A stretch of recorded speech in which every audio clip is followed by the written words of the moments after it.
जितना आदर माता देवकी को देते हैं, जितना आदर भगवान अपनी मैया यशोदा जी को देते हैं, उतना ही आदर भगवान कृष्ण माता उत्तरा को भी देते हैं। उत्तरा के गर्भ में भगवान 9 महीने रहे हैं।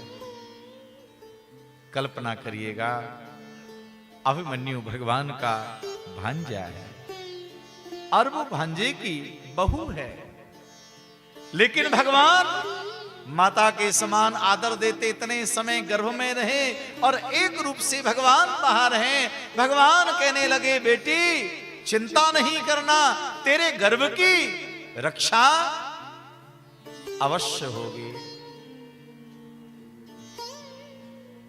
लेकिन कमाल तो तब हुआ महाराज, जब हमारे भगवान उत्तरा के गर्भ की जब रक्षा कर रहे थे, तो उसी समय भगवान श्री कृष्ण की भुआ कुंती ने यह दृश्य देख लिया। कुंती ने देखा, एकदम नेत्रों से आंसू झर झर झर झरने लगे।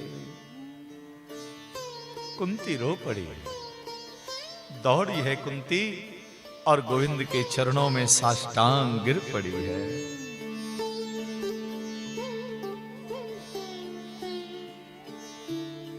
हे द्वारिकानाथ, हे परमेश्वर, ये कुंती आपके चरणों में बारंबार प्रणाम करती है। भगवान श्री कृष्ण जी ने देखा मेरी भुआ जी चरणों में गिरी है। भगवान कहने लगे, भुआ जी क्या हुआ?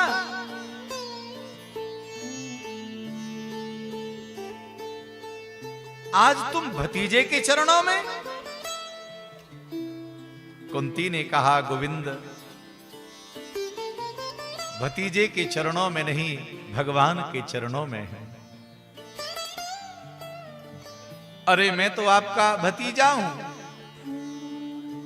कुंती ने कहा, ये मेरा सौभाग्य है। हे कृष्ण, ये मेरा परम सौभाग्य है कि तुम मेरे भतीजे हो, मैं तुम्हारी बुआ हूं। लेकिन इस बात से नकारा नहीं जा सकता कि आप भगवान नहीं हो, आप तो साक्षात भगवान हैं।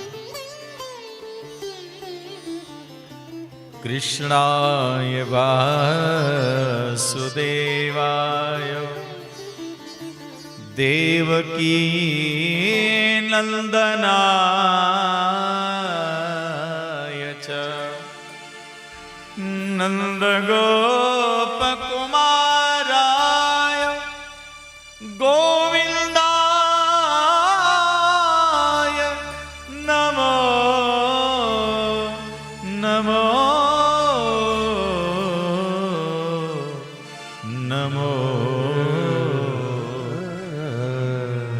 नमः।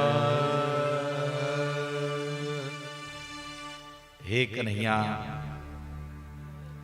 नंद और यशोदा देवकी वसुदेव के पुत्र बनकर के आए और मेरे भतीजे बने। मेरा तो गर्व से सीना बड़ा हो गया।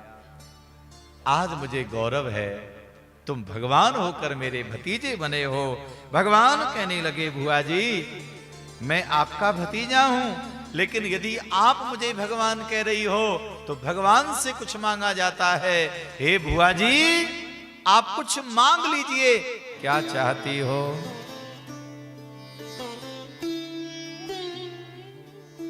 आप जो भी मांगोगी ना भुआ जी, हम वही देंगे। क्यों? क्योंकि आज आपकी मांग भगवान से है।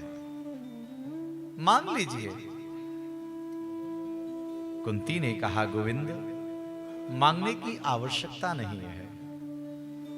मैं तो तुम्हारी भुआ हूं। जन्म तो देवकी ने दिया है, पालन यशोदा ने किया है। लेकिन देवकी को जितना सौभाग्य नहीं मिला,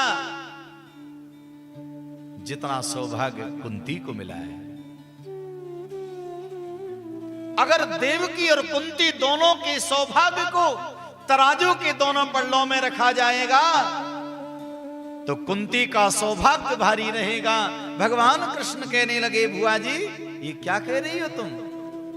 सब लोग मेरी माता देवकी की प्रशंसा करते हैं, उनके सौभाग्य की सराहना करते हैं, और आप अपने सौभाग्य को उनसे भी ज्यादा बड़ा बता रही हैं। कैसे? हे कन्हैया, देवकी के 6 पुत्रों को पापी कंस ने मार दिया था, तुम बचा पाए? उनकी रक्षा तुमने की? नहीं की। और मेरे 5 पुत्रों को आपने महाभारत में मरने दिया? नहीं मरने दिया। देवकी के पुत्रों को कंस से बचा नहीं पाए, और मेरे पुत्रों को तुमने महाभारत में मरने नहीं दिया। अरे मां के लिए अगर उसके बच्चों की रक्षा हो जाए, उससे ज्यादा दूसरा सौभाग्य उसे नहीं चाहिए। बालकों की रक्षा हो जाए, मां के लिए वही सबसे बड़ा सौभाग्य और सबसे बड़ी संपत्ति है। हे द्वारिकानाथ, मेरे बच्चों की रक्षा के लिए तुम सदैव साथ में रहे, तो मेरा सौभाग्य देवकी से भी बड़ा है।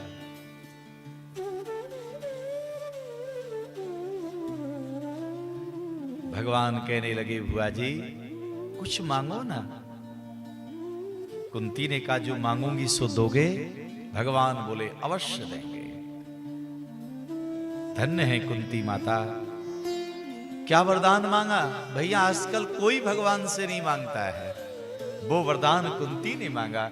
ये हमारे लिए सीख है, ये ज्ञान है। क्या मांगा कुंती ने? साड़ी के पल्लू को, अपनी झोली को गोविंद के सामने फैला दिया, और झोली फैलाकर विनम्र भाव से कहने लगी, हे द्वारिकानाथ, हे त्रिलोकीनाथ, मेरी झोली में आप मुझे दुख दे दीजिए।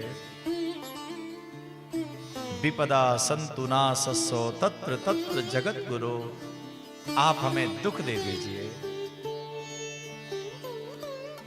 भगवान कहने लगे, बुआ जी क्या कह रही हो तुम? ये दुख कोई मांगने की चीज है क्या? और संसार में कोई ऐसा प्राणी जन्मा है जो भगवान से दुख मांगता हो? क्यों? अरे भैया वो दुख मांगेगा ही क्यों? जो चीज पहले से ही भरपूर है हमारे पास, तो वो मांगेगा क्यों? भला दुख आप मांग रही हो? कहा हाँ। ठाकुर जी कहने लगे, मेरी बुआ जी मुझे क्षमा कर देना, मेरे खजाने में दुख नहीं है, दुख मैं नहीं दे सकता।